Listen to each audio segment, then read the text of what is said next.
Caesars, DraftKings, and FanDuel striking a deal to become the NFL's, those three, official sports betting partners. Let's get to Contessa Brewer now with a very special guest. Hi, Contessa.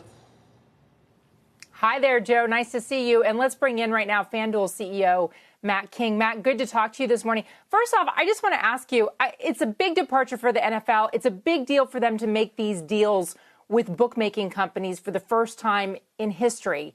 But why for you is this attractive when you have to share it with your biggest competitors? For us, we're playing the long game. We look at the fact that we're in the early stages of growth in this industry. We think that aligning with the NFL is not just good for us, but it's good for the industry. And so consequently, we're willing to share with a couple of our competitors because we know that on the open field of competition that we're going to win. So how does it work? What does FanDuel get out of it? So we get a number of great assets. The NFL partnership is going to be off to a great start. One of the things we're most excited about is the ability to use highlights in our sportsbook app. So we can create a really rich media experience within the app for our sports bettors. And we know that there is a big trend towards the convergence of betting and media.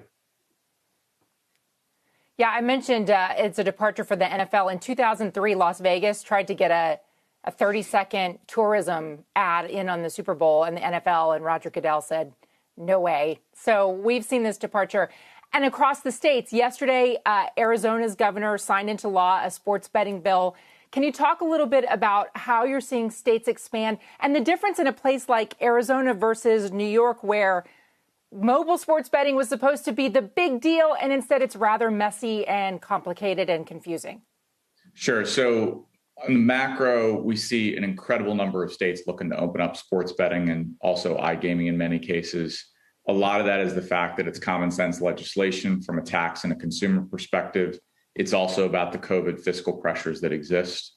Every state's going to be different. That's why New York ends up different than Arizona.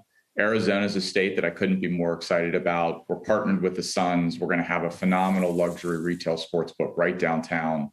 And we think that it's a state that is going to be a great business for us.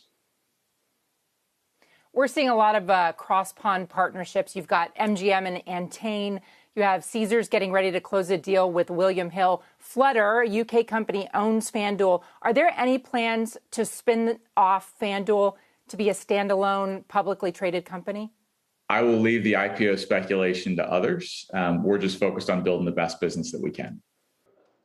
Shepard Smith here. Thanks for watching CNBC on YouTube.